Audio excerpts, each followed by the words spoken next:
좋습니다. 오늘 말씀, 저희는 수요예배 때는 교리 공부를 합니다. 그래서 지난주까지는 구원의 서정이라고 해서 구원에 대하여서 설명해 놓은 9가지 단계에 대해서 우리가 배웠습니다. 지난주에는 성도의 견인, 그리고 지난주는 영화, 구원의 마지막 단계입니다. 영화에 대해서 배웠고, 또 오늘은 마침 교회에 대한 그런 주제를 배울 차례입니다. 오늘 함께 교회에 대해서 함께 말씀을 상고하도록 하겠습니다. 특별히 우리가 교회라고 할 때 참 중요한 2가지 먼저 말씀을 나누고 싶은데, 예수 그리스도를 구주로 고백하고 또 그리스도의 사람이 되면 그에게 주어지는 선물이 하나가 있는데, 그것이 바로 교회입니다. 왜냐하면 내가 그리스도의 사람이 되었습니다, 이렇게 그 은혜 속에 머물고 나니까 내 주위를 돌아보니 어떻게 해요? 함께 믿는 형제와 자매들이 생겨버린 거예요. 그러니까 교회가 선물로 주어지고, 또 그 교인들은 선물과 같은 한 예수 그리스도 안에서 한 가족이 되는 것이죠. 예수 그리스도와 하나로 연결되는, 그러니까 당신도 예수와 연결되고 나도 예수와 연결되어서 우리가 예수 안에서 하나가 된 하나님의 권속이라 에베소서 말씀에 그렇게 말씀하고 있습니다. 에베소서 2장 16절부터 19절 말씀 보면요, 십자가로 이 둘을 한 몸으로 하나님과 화목하게 하려 하심이라 원수된 것을 십자가로 소멸하시고, 또 오셔서 먼 데 있는 너희에게 평안을 전하시고 가까운 데 있는 자들에게 평안을 전하셨으니 이는 그로 말미암아 우리 둘이 한 성령 안에서 아버지께 나아감을 얻게 하려 하심이라. 그러므로 이제부터 너희는 외인도 아니요 나그네도 아니요 오직 성도들과 동일한 시민이요 하나님의 권속이라. 에베소 교회는 그 헬라인도 있었고 또 유대인도 있었습니다. 유대인 그리스도인이 있었고 헬라인 그리스도인이 있었고 서로 달라요. 또 우리가 신약 성경을 보게 되면 또 다른 어떤 인종, 그러니까 아프리카 계열의 사람도 있었고 여러 사람의 계열들이 한 예수라는 그 오직 하나의 생명, 오직 하나의 그 진리를 붙들고 함께 만나버린 것이죠. 그런데 문화가 달라요. 그 유대인들은 그 율법을 지키는데 선수잖아요. 헬라인들은요, 율법을 잘 안 지켜도 율법 없이 예수 그리스도를 믿는 일에 굉장히 자유로운 사람들입니다. 그런데 여기 말씀에 보면 이제부터 너희는 외인이 아니라 나그네도 아니라 이렇게 얘기를 합니다. 우리가 때론 이방인처럼 내 자신이 느껴질 때가 있어요. 지금 우리 소그룹 톡방이 있는데 저는 새신자 교육을 또 소그룹 내에서 새신자 예배 마치면 새신자 교육을 하기 때문에 새신자 지금 그룹에 들어가 있는 거예요. 근데 자기들끼리 거의 20대 중심이죠. 20대 중심이니까 그 톡방에 들어가 있는데 다른 톡방은 평안하신지 모르겠어요. 저희 톡방은 굉장히 평안합니다. 굉장히 화기애애하고 밝습니다. 근데 그게 저랑 안 맞는 거예요. 너무 닭살이 돋는 거예요. 무슨 누가 한번 칭찬을 하면 칭찬 메이트 고맙습니다 이렇게 하고, 누가 또 공감을 눌러주면 공감 메이트 해가지고 막 자기들끼리 막 그런 언어를 쓰면서 저는 막 닭살이 막 지금 생각도 해 닭살이 돋아서 제 아내한테 여보 살려줘 그거만 이렇게 막. 거기서는 제가 외인인 것 같은 거예요. 이방인 같은 거예요. 예, 그렇지 않을까요? 예. 그런데 예수님께서 말씀하시는 것은 너희는 외인도 아니야 나그네도 아니야. 여선교 임원까지 하시고 또 열심히 하시니까. 근데 우리가 좀 살펴봐야 될 것이 있어요. 교회 안에 예수님으로 말미암아 우리가 하나가 되었는데 어떤 사람은 외인처럼 이방인처럼 스스로 느껴질 때가 있다니까요.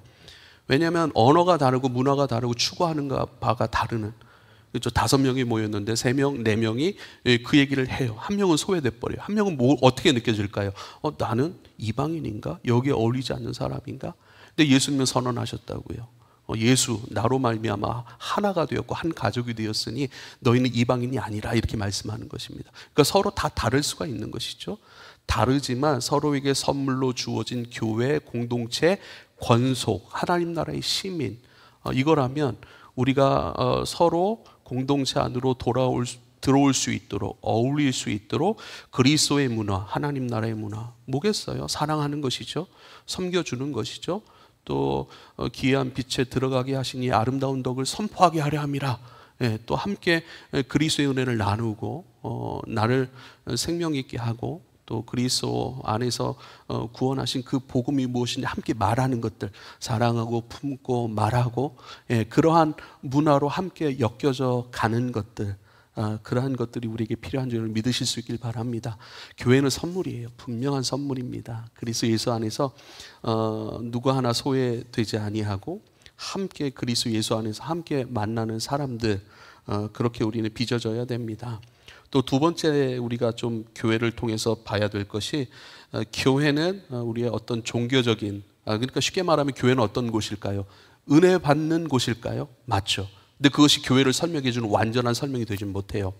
그러니까 교회에서 우리가 은혜를 받고 안 받고 이것이 가장 우선되는 일이 아니라는 거예요. 왜냐하면 교회에서 어떤 그런 은혜 말고 본질적으로 우리는 죄와 사망의 존재고 본질상 진노의 자녀였지 않습니까? 그런 우리를 죄와 사망으로부터 우리를 건져내셨습니다. 우리를 구원하셨습니다. 이것을 큰 은혜라고 얘기를 하는 거예요. 그러니까 이미 큰 은혜 안에 우리는 하나로 부르심을 받았어요. 그래서 이 교회에서 은혜를 누리는가, 은혜를 받는가 못 받는가, 이것은 가장 우선적인 부분이 아닙니다. 왜요? 이미 큰 은혜를 우리가 받았기 때문이에요.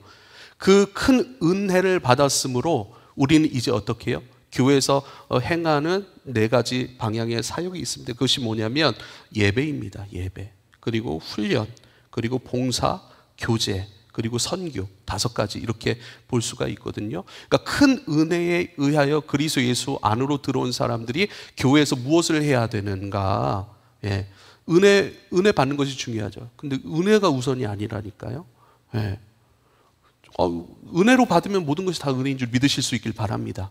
그러니까 내가 어떠냐는 거예요.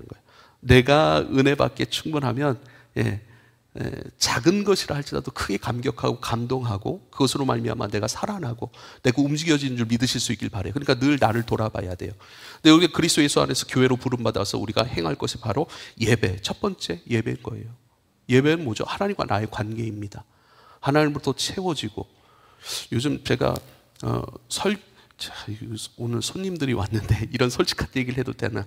제가 이렇게 개척이 되고부터 한 주 딱, 근데 우리 어머님이 주일 오전에 돌아가셔가지고 몇 년 전에, 그때 제가 주일을 지키지 못하고 계속해서 주일을 하니까 요즘 우리 아내하고만 얘기하는 부분인데, 요즘 좀 말을 잃어버린 것 같아, 여보. 말을 잃어버린 것 같아. 그래서 주님의 말이 이렇게 내 안에 꽉 차서 이렇게 조그만 구멍 속으로 막 이렇게 막 뱉어내듯이 쭉쭉쭉 나오는 그런 느낌의 설교였다면 요즘 그게 좀 힘들어졌어요.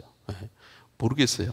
근데 그것 때문에 기도하고 엎드리고, 또 제 메시지나 설교가 좀 더 이렇게 말하면 좋을까요? 거듭나면 참 좋겠다, 새로워지면 좋겠다. 그러니까 10몇 년 동안 한 곳에서 설교를 많이 했는데 이분들은 늘 제 설교를 듣잖아요. 근데 그 익숙한 설교에서 이제는 더 우리 성도들을 채울 수 있을 만한 설교에도 성숙이 좀 필요하구나, 이런 것들을 느끼고 그렇게 기도하면서 있거든요. 여러분 같이 기도해 주실 수 있길 바랍니다. 무튼 예배라고 하는 것은 하나님과 나의 관계를 말하는 것이고, 인풋이잖아요. 무엇이 들어왔는지 그 들어온 것은 들어온 것으로 살아가게 되어 있는 것이죠. 우리가 세상을 내 안에 채우면 우린 세상을 얘기할 것이고요. 그렇죠. 우리 주님의 것이 내 안에 채워지면 주님께서 우리에게 담아주신 것을 우리는 경험할 것이고 말할 것이고, 우리가 그것을 감각하게 될 것을 여러분 믿으실 수 있길 바랍니다. 교회가 첫 번째 사역으로 추구해야 될 것은, 왜 교회로 부르셨는가? 예배이죠. 그리고 두 번째는 뭡니까? 훈련이에요. 훈련. 예배 가운데 우리에게 말씀하시는 것들, 끊임없이 그것을 내 인격으로 가져와야 됩니다. 내 언어로 가져와야 됩니다. 그래서 요즘에는요, 요즘 세대들은 뭐라고 할까요? 가장 우리 20대 30대가 중심이니까요, 우리는 다른 것들을 많이 신경을 쓰지 않습니다. 신경 쓸 여력이 많지가 않아요. 재정적인 것도 그렇고. 그래서 우리가 해야 될 것을 하자, 이런 것이거든요. 그래서 우리가 본질에 좀 집중하자라고 하는 것. 그래서 본질은 뭡니까? 교회가 이 땅에 존재함으로 말미암아 가장 중요한 것은, 교회가 이곳에 있음으로 말미암아 복음의 확장이 일어나야 된다. 교회가 사람이 많아질 수도 있고 그렇지 않을 수도 있지만 중요한 것은 복음의 확장이 계속 일어나야 된다라고 하는 것들. 그게 또 복음이라고 하는 것은 오늘 말씀에 또 말씀을 드리지만 기이한 빛에 들어가게 하신 이의 아름다운 덕을 선포하게 하시는 것. 그 선포하는 삶이 되게 하기 위해서는 뭐죠? 내가 그 복음 안에 충만해져야 되는 것입니다. 본질은 뭐죠? 그리스도께서 우리에게 말씀하셨던 것들로 끊임없이 채워지고 빚어지는 것들, 그러기 위해서는 빚어져야 됩니다. 그래서 그런 경건의 연습과 훈련들, 경건의 연습과 훈련을 끊임없이 하라고 말씀하셨고, 경건의 모양은 있으나 경건의 능력은 없는 자들을 속히 떠나라 이렇게 말씀하신 것도 있잖아요. 디모데에게 말씀하신 것인데, 경건이라고 하는 것은 다른 것이 아닙니다. 경건의 모양은 있지만 경건의 능력이 없는 자들, 경건은요 그 생명, 그리스도의 생명을 표현해내는 것, 살아내는 것, 그것이 바로 경건의 능력입니다. 근데 경건의 모양은 있어요. 그러니까 비본질적인 부분이죠. 우리가 예배는 어떻게 드릴 수도 있어요. 그런 문화 속에 있으면요, 그렇게 당연히 그렇게 이런 모양으로 예배를 드리면 되는구나, 이렇게 말씀하면 되는구나, 말씀 생활, 기도 생활 하면 되는구나 할 수는 있습니다. 근데 실질적으로 우리를 불러내신 그곳에서 우리가 어떻게 그리스도를 살아낼 수 있는 것인가. 오늘은 9절, 베드로전서 2장 9절 10절은 굉장히 중요한, 우리 성도가 어떤 정체성을 가지고 있는가, 그리고 그 정체성된 성도를 불러내신 목적이 무엇인가, 아주 이 두 구절 안에 굉장히 많은 내용들이 있거든요.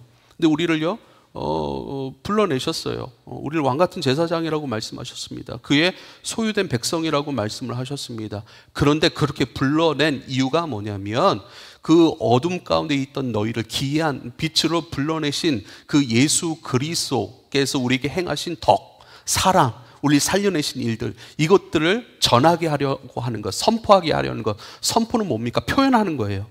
표현하는 거예요. 단순히 입술로 뭐 소리치고 이게 아닙니다. 내 인격과 삶으로 살아내고 여러분 그것들을 표현하는 것입니다. 그런데요, 빚어지지 않으면, 만들어지지 않으면 그렇게 살아낼 수 없는 것이죠. 이것은 우리 모두가 굉장히 무겁게 받아야 될 그 말씀입니다. 그래서 저도 벌써 이곳에 그러니까 점점 이런 부담들이 있어요. 어떤 부담이냐면, 목회자로서의 연수는 많아지고 경험들은 많아지는데 진짜 그리스도를 사랑하는 일, 그리고 그리스도를 살아내는 일에 대하여 너는 진짜 교인들을 인도할 수 있어? 너는 진짜 교인들에게 이렇게 살아야 되고, 이렇게 기도해야 되고, 이렇게 여러분 헌금 생활 혹은 재정 생활을 이렇게 해야 되고, 관계는 이렇게 해야 되고, 진짜 그들에게 그렇게 가르칠 수 있는 것과 함께 너가 그렇게 살아갈 수 있어? 내가 만들어지지 않으면 살아갈 수가 없더라고요. 그래서 목사라고 하는 어떤 그런 역할들, 가르치는 역할들은 할 수 있겠지만, 제가 하나님 앞에서의 아들됨, 자녀됨, 그러니까 저는 목사로 여러분 앞에 섰지만 하나님 앞에 내가 너 어둠 가운데 있던 너를 빛으로 불러냈는데, 빛의 속성은 뭐예요? 비춰내는 거예요. 표현되어지는 거예요. 그러니까 나중에 제가 주님 앞에 설 때 너 목사로서 얼마 부흥시켰어? 목사로서 어떤 일을 해냈어? 어떤 업적을 세웠어? 주님 이거 안 물어보실 거예요. 여러분이 직장 생활이나 가정 생활이나 어떻게 불러오시는 것처럼 저도 여기 부르심을 받은 것이거든요. 근데 너 얼마만큼 나를 닮았니? 얼마만큼 나에게 빚어졌니? 말씀으로 끊임없이 너에게 권면했던 그 말씀 안에서 넌 그러한 사람이 되었니? 라고 주님이 물으실 거란 말이죠. 그래서 끊임없이 우리는 훈련해 가야 된다라고 하는 사실을 여러분 기억해야, 이게 너무나도 중요해요. 그래서 교회는 훈련해요. 훈련 프로그램들이 많을 거예요. 각각 교회들마다. 그래서 그것이 뭐 교회를 뭐 부흥하게 하기 위한 또 뭐 그 이전에 내가 주님 앞에 빚어져 가는 것들, 이것을 중요하게 여겨야 됩니다. 그래서 구원의 서정 9가지 단계 중에서 영화라고 하는 것을 우리가 지난주에 함께 배웠잖아요. 영화라고 하는 것은 뭡니까? 꽃뿌리 영자예요. 꽃뿌리 영자입니다. 그리고 화는 뭐죠? 그 꽃뿌리 영이라고 하는 것이 꽃의 아름다움이라고 하는 것이죠. 꽃의 아름다움의 그 절정이라고 하는 것이죠. 구원의 마지막 단계예요. 그러니까 우리는요, 빚어져가는 지금 단계이고 점점 나이가 들고 신앙의 경험이 쌓이면 쌓일수록 하나님 앞에 아름다운 한 송이 꽃으로 죽기 직전에 진짜 하나님 부르심 받는 그 적절에 확 피어나는 거예요. 그러니까 꽃에 나무에 꽃이 피었는데 그 꽃이 이렇게 활짝 마지막 단계 활짝 핀 다음에 어떻게 되죠? 그 다음에 져버리잖아요. 그런 것처럼 우리의 구원의 과정은 무엇인가? 외모적인 것들을 얘기하는 것은 아닙니다. 예, 겉사람은 날마다 후패하지만 속사람은 날로 새로워지는다. 그러면 우리는 겉사람이 늘 이렇게 나이 들어감과 대비적으로 우리의 속사람은 마지막 순간에 주님 앞에 한 송이 아름다운 꽃처럼 활짝 피는 거예요. 완전히 새로워지는 거예요. 새로워진다는 건 무엇입니까? 세상을 바라보는 눈이 달라지고 사람을 바라보는 눈이 달라지고 성경을 해석하는 눈이 완전히 달라지는 것이죠. 정말 이 설교가 김대월 목사가 지금 설교하는 그 음성으로 들을 수도 있고 진짜 주님께서 내게 주시는 말씀, 너 이렇게 살아야 돼, 너 이렇게 길 걸어가야 돼, 너의 인생은 마지막 이렇게 되도록 내가 너를 만지고 있고 빚어가고 있어. 거기에 너는 순종해야 돼, 거기에 너는 함께 해야 돼. 그래서 너가 마지막 내 부르심의 그 직전 가운데 활짝 펴서 나를 향하여 웃으며 다가오고 나를 향하여 감사하며 기뻐하며 그렇게 우리가 만나야 돼 라고 말씀하시는 것이죠. 그래서 은혜 받는 것, 어쩌면 은혜라고 하는 것이 그렇게 보여질 수가 있어요. 은혜를 못 받으면 좀 교회가 잘못된 것처럼. 예. 은혜를 통해 우리가 만족이라고 하는 것을 느끼죠. 근데 교회가 은혜가 안 돼. 그거는 어떤 면에서 은혜가 중심이 되면 이런 표현을 씁니다. 은혜 서비스라고. 은혜 서비스를 받기 위해 어떤 이 땅에 우리가 그러니까 하나님의 은혜라는 것을 우리가 받았죠. 근데 그 은혜라고 하는 것을 감각하는 것, 그게 어떤 스트레스적인 것들을 해소시키거나 카타르시스적인 어떤 그런 해소적인 것들을 주거나 우리가 그런 것들을 오해할 수가 있어요. 절대 그게 아닙니다. 이미 그분의 큰 은혜에 인하여 우리가 주님의 하나님의 자녀가 돼버린 사람들이에요. 예수 그리스도 십자가 달려 마지막 고백이 뭐죠? 다 이루었도다 말씀하셨습니다. 다 이루어진 거예요. 이미 끝난 거예요. 그러면 신앙생활은 뭐죠? 다 이루어짐 속 안으로 들어와서 이루신 것이 뭔지 만나가는 것이 신앙생활입니다. 예. 그래서 은혜 받기 위하여 이미 은혜 받으셨다니. 큰 은혜 가운데 하나님의 자녀가 되었습니다. 더 이상 요구할 게 없는 사람들이 돼버린 것이죠. 그래서요, 이제는 하나님의 사람으로 되었으니 그 사람 되게 하신 그 목적의 인생이 되기 위해 끊임없이 주님 앞에 빚어져 가는 것으로 우리가 나아가야 되는 거예요. 예, 그 나아갈 때 주님이 채우신다니까요. 빚으신다니까요. 그 채우시고 빚으시는 것들이 감격이고 감동이고 은혜예요. 그러니까 은혜가 목적이 아니에요. 주님 불러내셨으니 주님 되게 하신 것이 목적이고 그 목적을 향해 우리가 끊임없이 나아가는 거예요. 그 나아감의 과정 가운데 끊임없이 주님과 함께함의 기쁨들. 예, 근데 한번 보세요. 나아가는데 뭐 이런저런 어려움도 있어요. 오늘 한 자매를 신방을 했는데 이런저런 어려운 그런 자꾸 뭐 이런저런 일들이 부딪힘이 요즘에 있나 봐요. 그래서 직장 내에서도 그렇고 생활하면서 이런 부딪힘이 있습니다. 근데 그런 부딪힘이나 이런 것들은 우리 인생에 있을 수도 있는 것이고 없을 수도 있는 것이고 없으면 진짜 감사하고 그러나 뭐 사고가 없는 인생은 없잖아요. 그렇잖아요. 있을 수도 있어. 그렇지만 일상 가운데 그 직장 동료 가운데 네가 만약에 죽게 하듯 하라 하신 그 말씀, 뭐든지 죽게 하듯 하라 하신 그 말씀, 그 마음과 태도로 일자리에 일하고 있는지 그걸 먼저 봐야 돼. 사고는 일어날 수 있고 일어나지 않을 수도 있잖아요. 자꾸 일어나니까 뭐 문제가 있는 게 아닌가? 내가 하나님 앞에 뭐 문제가 있는 게 아닌가? 그러면 봐야 되는 거예요. 이 사고를 보는 게 아니라 지금 내가 어떤 마음으로 직장 생활하고 있고 어떤 마음으로 그리스도 예수 안에서 다 이루어짐 속에서의 내 인생을 살아가고 있는지 한번 봐봐. 근데 너의 태도가 작은 직장 동료를 어떤 무시하거나 또 그 사람들을 판단하거나 이건 내 일이 아니야 라고 선 쫙 그어버리고 계산적으로 행동하거나 그런 것이 아니라 하나님께서 보내신 사람으로서, 그러니까 여러분 제가 이 맥락 가운데 또 하나 말씀 하나 좀 드리면 좀 헷갈리실 수가 있어요. 그러니까 보내심을 받았다는 것이 굉장히 중요하거든요. 제가 우리 교회에서 사례를 받잖아요. 저는 월급을, 여러분 저한테 월급 주신 적 없어요. 목사에게 페이를 주는 게 월급이라고 합니까? 아니죠. 사례를 준다고 얘기를 해요. 왜 월급이 아니라 사례예요. 월급은요, 그 일한 만큼의 대가예요. 너 이만큼 일했으니까 이만큼 줄게 해요. 그러면 제가 100만 원을 받으면 100만 원어치 목회 사역을 합니까? 그건 목회가 아닙니다. 그건 하나님 보내신 일이 아니에요. 그러니까 세상에서 자기 밥벌이 하는 것이죠. 그리고 세상은 그렇게 살아요. 이건 내 업무. 내가 이만큼 받았으니까 이만큼 일을 하고 땡. 나머지는 그거 당신 일입니다. 라고 얘기를 하는 거예요. 근데 왜 사례라고 하는가? 저도 이곳에 하나님으로부터 보냄을 받았거든요. 보내심 받은 그 일에 집중하고 보내신 그 일 가운데 온전히 사람에게 하듯 말고 주께 하듯 하라 하신 그 말씀, 그것을 이루어가는 거예요. 그 일에 집중하고 그 일을 행하기 위해서는 생활이 필요하잖아요. 그래서 그 일, 보내심 받은 그 일에 충성하라고 우리의 생활을 돕는 거예요. 그래서 사례라고 얘기를 하는 거예요. 아름답고 가치 있는 그 일들에 대하여 우리가 존중하고 감사를 표합니다라고 하는 것이 사례거든요. 그러니까 당신의 생활을 우리가 지지합니다. 그것을 우리가 섬기겠습니다. 당신이 보내심 받은 그 일들을 할 수 있도록. 그러니까 그 친구한테 얘기했어요. 무자르듯 이것은 나의 영역, 나머지는 그 사람의 일.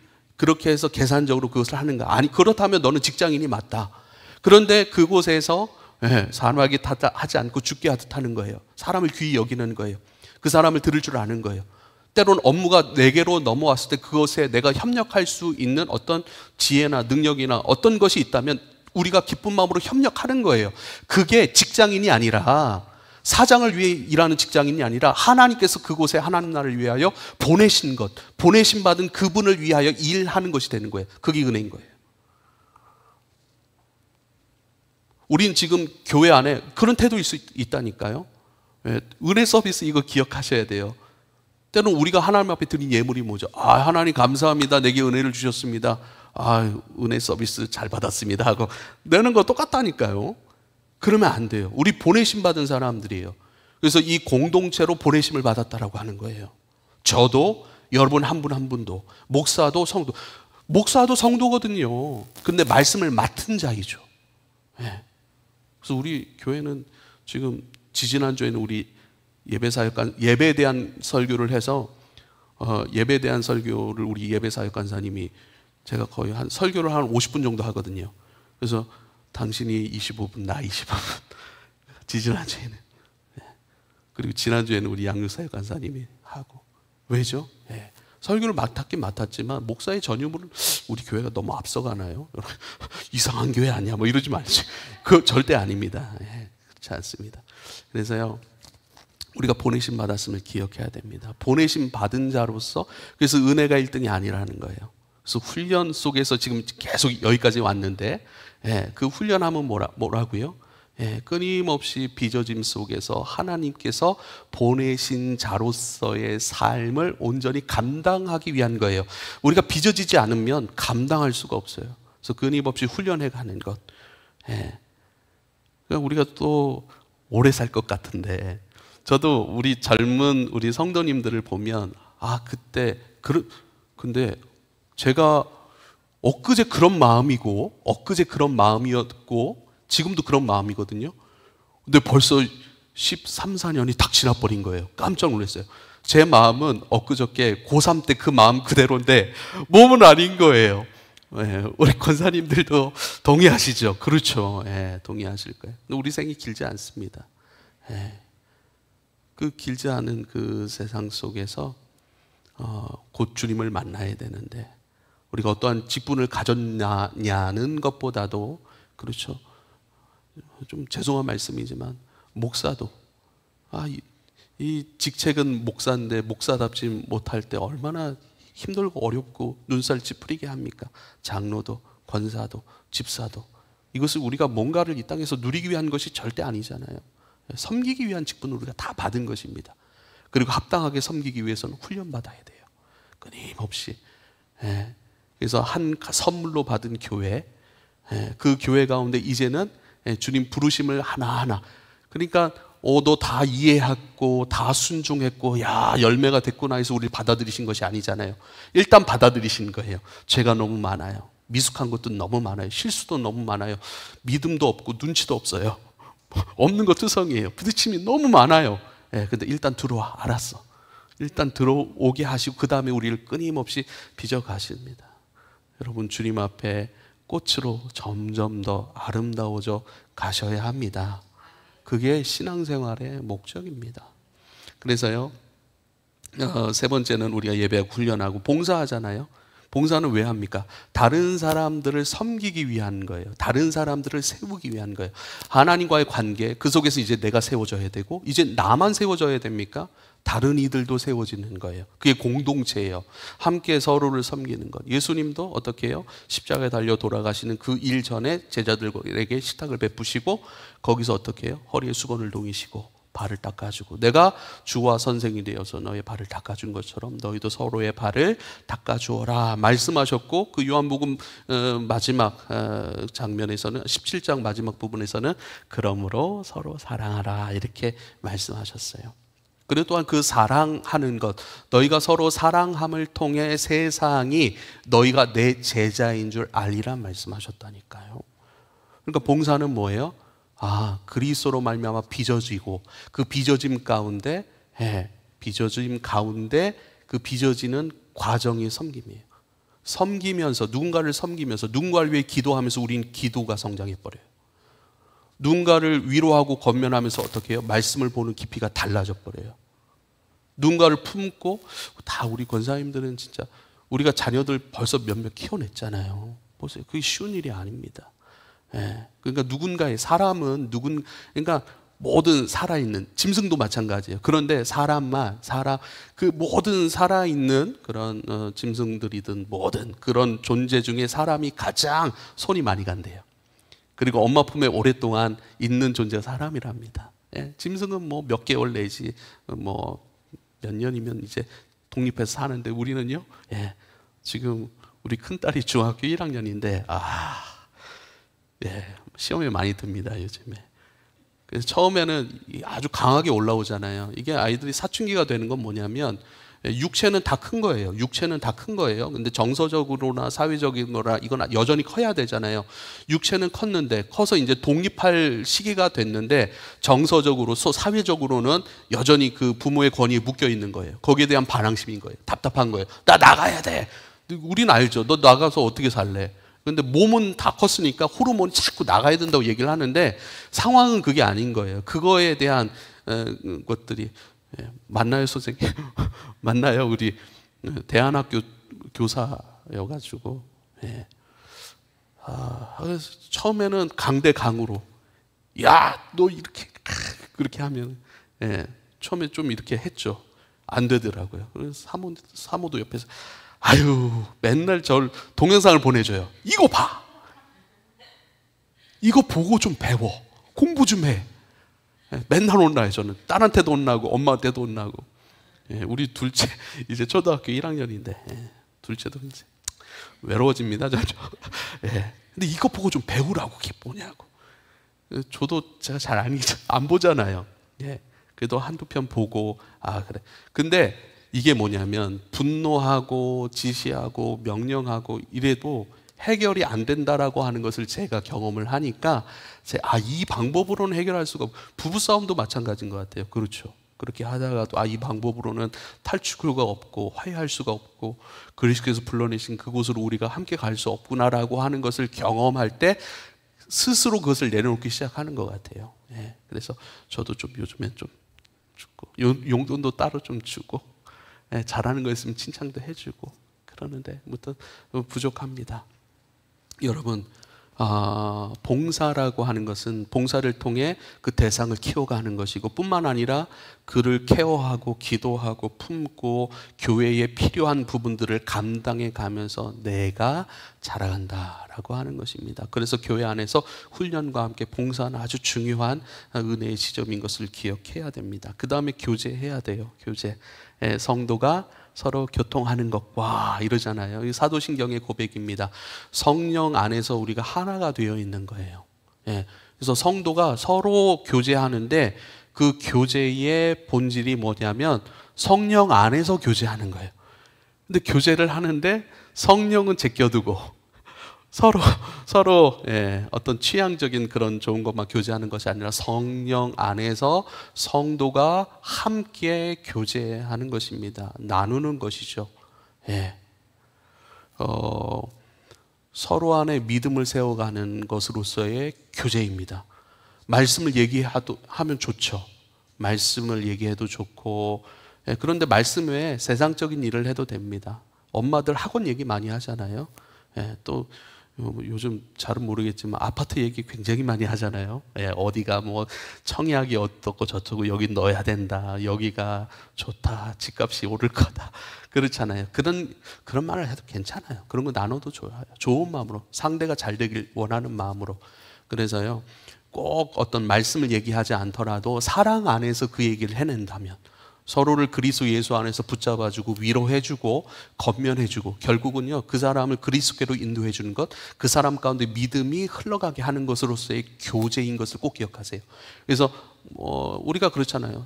카페도 많은데 차 한잔 이렇게 하면서 어떤 아이 기르는 문제나 뭐 생활하는 문제를 나눌 수도 있습니다. 그런데 진짜 뭐 다른 게 아니라 사랑 안에서 그 이야기를 해낸다면 충분한 교제가 될 수 있습니다. 그래서요, 이 교제는 우리로 하여금 하나님의 목적에 합당하게 빚어갈 수 있는 그런 과정입니다. 교회 안에 꼭 필요한 부분입니다. 이제는 뭐 해야 돼요? 그래서 선교하는 거예요. 마지막에는 선교하는 거예요. 우리만 기쁘면 안 되잖아요. 교회 안에, 교회 울타리 안에서만 우리가 기뻐. 요즘 문제가 뭐죠? 교회 안에서는 아주 뜨겁습니다. 교회 안에서는 서로 좋죠. 너무 좋죠. 집사님, 권사님, 목사님 하면서. 그런데 뭐죠? 우리가 교회 울타리를 넘어가 버리면 힘이 없어져 버려요. 교회 울타리를 넘어가면 세상 문화 속에서 세상 문화를 살아가는 똑같은, 아까 보내심 받은 자로 살아가는 것인가, 아니면 이 땅의 고아로서 나의 힘과 능력과 재능과 나의 자원들을 짜내서 사람들에게 인정받고 무시당하지 않고 뒤떨어지지 않고 세상이 말하는 행복은 이런 거야, 거기에 도취되어서 그렇게 살아야 되는구나 해서 계속 자기 자원, 자기의 것을 짜내서 하나님 의지하지 함 없이, 하나님의 주신 목적 없이 그냥 그 세월 따라 살아가는 그러한 인생으로. 그래서 우리가요, 그렇게 행하는 것 가운데 어떻게 해요? 우리가 세상으로 가는 거예요. 세상 가운데. 그래서 선교적 교회, 우리 대학교회를 기억해 주시고 기도 많이 해 주십시오. 우리 교회는 거의 선교제하고 다름이 없습니다. 그래서 우리 집사님들, 또 우리 간사님들, 진짜 하나님의 은혜로 우리가 하나하나 처음엔 부족했죠. 그리고 처음에 미숙했죠. 그리고 처음에는 어렵고 힘들었고 문제가 되는 부분도 분명히 있었습니다. 근데 그 문제를 놓고 기도하고 문제를 놓고 함께 마음을 합하니까 생겨나는 것이 우리는 이렇게 사역합니다. 우리 이런 예배 모양을 갖습니다. 이게 다 그런 어려움과 부딪힘 속에서 나온 새로운 아름다움이에요. 그러니까 그런 어려움 없는 교회가 없습니다. 근데 그 어려움을 꼭 부정적으로만 보지 마십시오. 근데 그 어려움을 가지고 내가 은혜 서비스 받으려고 하면 그 어려움이 생기고 막 그렇잖아요. 그러면요, 뭐죠? 교회가 너무 많잖아요. 다른 은혜 서비스를 받기 위해서 교회를 옮겨버립니다. 그런데요, 교회에 어려움이 생겼어요. 문제가 생겼어요. 그러면요, 그 교회를 더 사랑하게 돼요. 그리고 그 교회를 기도하게 되고 그 교회에 마음을 모으기 시작하고, 이 일들을 그리스도 예수 안에서 우리가 어떻게 가져갈 것인가라고 함께 모여 고민해서 생긴 것들이 지금 우리 교회 다 프로그램들이거든요. 그럼 뭐 새신자 반이라든지 새신자 교육이라든지 또 양육이라든지 우리 간사님 사역이라든지 전부 다 그렇게 흘러가고 있거든요. 아무튼 우리가 그러한 모든 것 가운데 잘 준비돼서 결국은 세상으로 나가야 되는 것이죠. 주님께서 우리에게 말씀하신 땅끝까지 이르러 내 증인이 되리라 말씀하신 것, 말씀이 똑같아요. 예루살렘과 온 유대와 사마리아와 땅끝까지 이르러 내 증인이 되리라 말씀하신 것과, 내가 너 어둠 가운데 빛으로 불러낸 것은 불러내신 이의 아름다운 덕을 선포하려 함이라. 예, 우리에게 말씀하신 아주 영예로운 정체성들이 있어요. 너는 택하신 족속이라 말씀하십니다. 왕 같은 제사장이요 거룩한 나라요 그의 소유된 백성이라 이렇게 영화로운 정체성을 주시고 영화로운 신분으로 우리를 부르신 이유가 뭔 줄 아느냐? 그 영화로움 속에서 주님을 예배하는 것에 멈춰주지 말고 그것을 자랑하라고, 그것을 표현할 수 있는 사람으로 자라가고, 또 그렇게 우리에게 은혜 베푸신 하나님을 자랑하고, 참 없는 자라가고 또 자랑하고 표현할 수 있는 것들. 교회 안에서는 한국 교회는 굉장히 강합니다. 근데 교회 바깥에서는 지금 뉴스들이 굉장히 시끄러운 뉴스가 많고, 하여간 아주 참 목사가 봤을 때 참 희한해요. 참 희한해요. 다 나오죠. 신천지 나오고 뭐 다 나옵니다. 지금 다 드러납니다. 네. 여러분 이 말씀을 좀 한번 볼게요. 우리가 베드로전서 2장 9절 10절을 봤는데요. 1장 후반부를 한번 볼까요? 1장 후반부에 뭐라고 말씀하셨냐면 23절, 24절, 25절 읽어볼까요? 베드로전서 1장 23절부터 25절입니다. 함께 읽겠습니다. 시작. 너희가 거듭난 것은 썩어질 씨로 된 것이 아니요 썩지 아니할 씨로 된 것이니 살아있고 항상 있는 하나님의 말씀으로 되었느니라. 그러므로 모든 육체는 풀과 같고 그 모든 영광은 풀의 꽃과 같으니 풀은 마르고 꽃은 떨어지되 오직 주의 말씀은 세세토록 있도다 하였으니 너에게 전한 복음이 곧 이 말씀이니라. 여러분 모든 육체는 풀과 같다. 그 모든 영광은 풀의 꽃과 같다. 풀은 마르고 꽃은 떨어지되 오직 주의 말씀은 세세토록 있다. 세세토록 있게 하시는 그 말씀으로 말미암아 너희가 어떤 빛이 되었는지를 아니. 그게 9절이에요. 그리고 세세토록 영원토록 있는 것, 모든 것은 풀의 꽃과 같고 시들어버리고 안개와 같이 잠시 있다가 없어지는 것으로, 그런데 저와 여러분이 부르심 받은 성도라고 하는 것, 그것이 택하신 족속, 왕같은 제사장, 거룩한 나라, 그의 소유된 백성이라고 하는 것은 없어지지 아니하는 거래요. 이건 이미 확정돼 버린 거예요. 확정된 은혜 안에 우리가 있어 버리는 거예요. 이 확정된 은혜와 지위, 정체성, 나라고 하는 것으로 너희는 지금 내 안에 영원토록 존재하는 것이고, 그 영원토록 존재하는 사람으로서 오늘 보내심 받은 그 현장, 여러분 가정, 또 직장, 또 자녀들 가운데도 부르심을 받았잖아요. 교회로도 부르심을 받았잖아요. 하나님 우리를 계속 불러내세요. 빛으로 계속 불러내세요. 근데 그 현장이 늘 성공만 있는 건 아니잖아요. 자꾸 우리 첫째 딸이 없어가지고 시험 기간에 없어가지고 첫째 딸 얘기를 하면 자꾸 우리 아내한테 제가 참 부끄러워집니다. 자꾸 이게 찌질한 사람, 찌질한 사람, 그리고 찌질한 사람, 그리고 굉장히, 그러니까 우리 아내한테는 속일 게 없죠. 내가 어떤 사람인지 다. 근데 요즘 칭찬을 많이 해줘가지고 제가 좀 기가 좀 살아 있는데, 아무튼 그런데 한번 보세요. 우리가 세상에서 잘 사는 것이라든지 뭐 많은 재물을 얻거나 높은 자리에 올라가거나 뭐 이런 것이 세상의 목적이 아닌 것을 우리가 다 알고 있습니다. 할렐루야. 그럼 세상에 우리가 이 땅에 온 목적이 뭐냐는 거예요. 그리스도의 장성한 분량의 충만함에 이르러 가는 존재로서 이 땅에 오는 것이고, 빛으로, 어두운 데서 빛으로 불러내신 이 예수 그리스도, 그분의 행하신 아름다운 덕, 그것을 자랑하고 표현하고 그것을 선포하는 것, 그것을 드러내는 것, 그것을 흘려보내는 자로서의 부르심, 이게 우리의 목적이잖아요. 그러면요, 그 목적으로 가는 그 과정은 훈련이라고 말씀을 드렸습니다.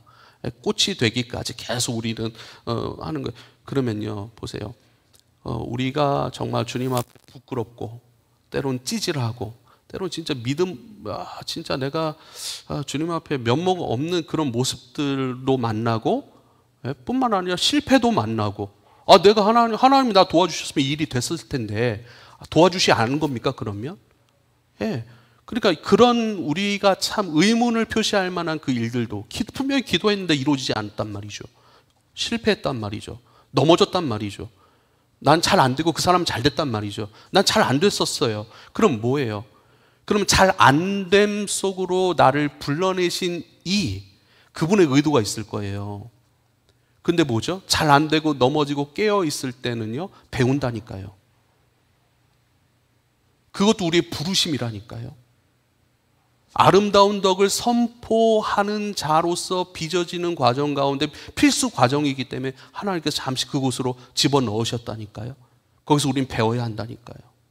왜죠? 인간의 죄성은 자기중심성이라고도 표현할 수가 있거든요. 늘 자기중심적이에요. 자기중심성이에요. 자기중심성을 깨버리고, 그래서 예수님께서 뭐라고 하면 누구든지 나를 따라오려거든 자기를 부인하고, 자기 부인이 뭡니까? 자기중심성을 깨트리는 거예요. 각자마다 예배는 이래야 돼, 교회는 이래야 돼, 인생은 이래야 돼, 자녀는 이래야 돼, 부모는 이래야 돼, 남편은 이래야 돼. 우리 권사님들을 제일 힘들게 하는 게 남편입니까? 아니면 남편은 이래야 된다라고 하는 내 생각일까요? 정직하셔야 됩니다. 그렇죠? 남편 때문에 힘드세요? 아니면 남편은 이래야 돼 라는 생각 때문에 힘드세요? 그러니까 누가 나를 힘들게 한 거예요? 나라고도 하지 마세요. 자기 중심성이 내 중심성이 나를 힘들게 한 거예요. 그러니까 그게 깨져야 되는 거예요. 그 깨지는 틈이 뭐죠? 주님이 역사하시는 공간이 되는 거예요. 왜요? 자기 중심성, 다 목회를 하고 뭐 복음을 전하고, 왜 복음을 전하는데 왜 안 들어가죠? 인생은 이런 거야 라고 하는 그 세계관이 꽉 들어차 버렸으니까 들어오질 못하는 거예요. 들어오는 것마다 다 의문이 되는 거예요. 물론 그것도 과정이죠. 의문이 들면 물어야 돼요. 묻고 생각하고 답을 찾아가는 과정이 우리 신앙이니까요. 그렇죠. 그 과정 속에서 자기 중심성은 깨지고 자기가 부인되면 내가 죽어버려요. 내가 죽어버린 흔적이 시체잖아요. 자기를 부인하고 자기 시체, 죽음의 흔적들 짊어지고 주님을 따라가는 것들입니다. 이제 우리나라가 지금도 여전히 경제적으로 힘든 분들이 너무 많죠. 안타깝고 주님께서도 기회도 주시고 그러면 좋겠어요. 근데 대부분 어느 정도의 사람들은 먹고 사는 일들 때문에 걱정하진 않아요. 그래서 자기를 부인하고 이런 것들이 나를 경제적으로 가난하게 하거나 이런 게 아니라니까요. 그러니까 삶의 목적이 우리가 물질에 두지 않으면 내가 지금 가난해질까 봐 두려워하지 않죠. 내가 원하는 만큼 쓰지 못할까 봐 두렵잖아요. 그렇잖아요. 가난해질까 봐 두려우세요? 아니면 내가 원하는 만큼, 그래도 양심상 내가 예수님 믿는데 진짜 버는 사람처럼 막 그렇게 펑펑 쓰지는 않아. 그래도 이 정도 삶은 내가 살아야 되라는 생각들 다 있다니까요. 그게 나를 힘들게 하죠. 왜? 그렇게 못할까 봐. 요즘 제가 많이 배우고 있는 것입니다. 다른 사람 얘기하는 게 아니라 제 얘기를 하는 것입니다. 우린 그 과정 가운데 있다는 거예요. 그래서 오늘 우리 교회에 와주셔서 너무 감사하고 너무 좋습니다. 우린 과정 안에 있습니다. 여선교 임원들로서 하나님이 불러내신 그 자리라는 사실을 기억하셔야 됩니다. 그리고 또 임원이라고 하면 임원 붙으면 또 우리가 또 막 요즘 그런 거 내가 중요하고 그걸 중요하게 여기는 사람들이 중요하지, 시골에 있는 그리스도를 본질로 온전히 추구하는 것에 관심을 두는 그것만 우린 관심 있죠. 양사회 간사님, 그것만 관심 있는 우리는 우리는 그런 신경도 안 쓰잖아요. 누가 온다. 그래서 특별한 것도 없고, 성도로서 예배드리러 온 것이니까 우리가 그 과정 가운데 있어야 됩니다. 왜 임원의 자리로 부르셨을까라고 하는 그 생각들, 기도들, 고민들, 영적 고민들을 하셔야 돼요.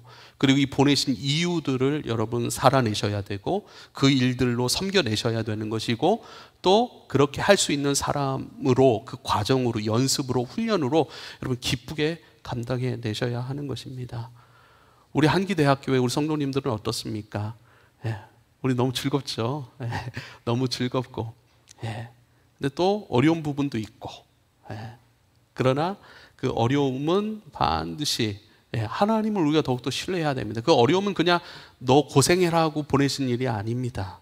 그 어려움 속에서 우린 또 생명이신 성령께서 의지로 주시고 아이디어로 주시고 지혜로 주시고 국률의 마음으로 주시는 것들을 끊임없이 기도하고 내 마음에 가득 담고 말씀으로 확인하고 그것을 통해서 또 뭔가 우리의 불편함과 하나님 앞에 합당치 않은 것들, 또 성도들을 그렇게 열매로 섬기기 위한 것들, 그것을 위한 어떤 것으로서의 또 우리가 만들어내겠죠. 할렐루야. 이게 사역자들의 고백 아니겠습니까?